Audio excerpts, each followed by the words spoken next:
Hello guys, let's have a look at the Light Dragon Hard Raid in Blue Protocol Star Resonance. I know many of you think that this one is hard and complicated, but believe me, it is actually easier than the previous one. As you can see, when the raid starts, we have enough free time to DPS. Tanks should face the boss away from the party and keep it relatively close to the middle. The boss will then cast a tank buster, which the tank should soak a bit away from the boss to avoid hitting the melee DPS. After a while, the boss will target 2 players with an AoE. One player should bring this AoE to the center of the arena, while the other one should take it near the edge. This will spawn 2 crystals at those locations. Now what we have to look out for is the boss's face, specifically for the breath attack animation.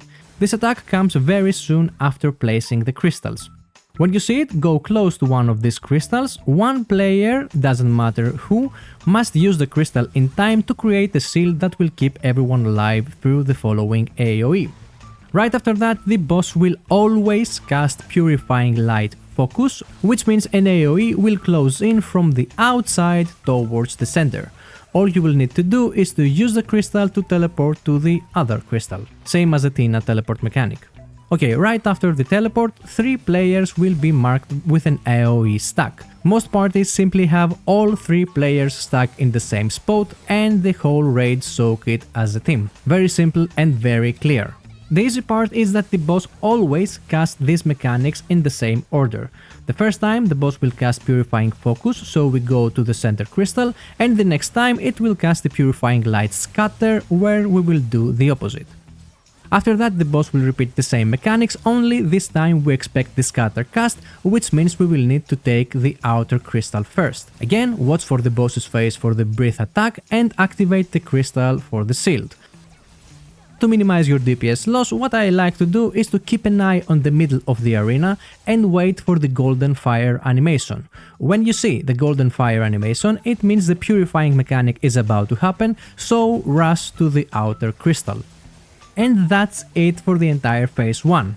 One extra thing that it might not even worth mentioning is that sometimes the boss might target you with an AoE that you will need to take away from your teammates. Now for the final mechanic of this so terrifying boss, when you see the entire arena targeted by an AoE, that's your cue to move to either left or right side and jump into the crystal islands. If you are on party 1, you will go left, if you are in party 2, you will go right. Make sure to face the island while this all happening, because it sometimes bugs out and it might kill you if you don't. Once you are on this island, you will need to destroy these crystals at the same time. You can see both crystals' HP on the left side of your screen. When you arrive, both crystals will have shields. After destroying the shields, you will get a debuff that makes you take increased damage from that crystal. So, what you will need to do is to use the teleportation that will appear and swap crystals. I didn't take it here because we had only a few people on this side, but ideally you should use the teleport and switch to the other side. Once both crystals are destroyed, jump down and continue fighting. The final mechanic happens when orbs appear all around the arena. One player should simply pick one of these and move it a little bit further to create space for everyone else to position safely.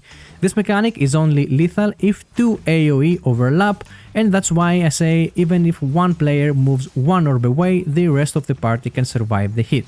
And that's it guys for the not so scary after all Light Dragon Hard in Blue Protocol Star Resonance. If you enjoyed this kind of videos, make sure to leave a like, get some positive feedback, subscribe for more relevant content, and see you on the next video.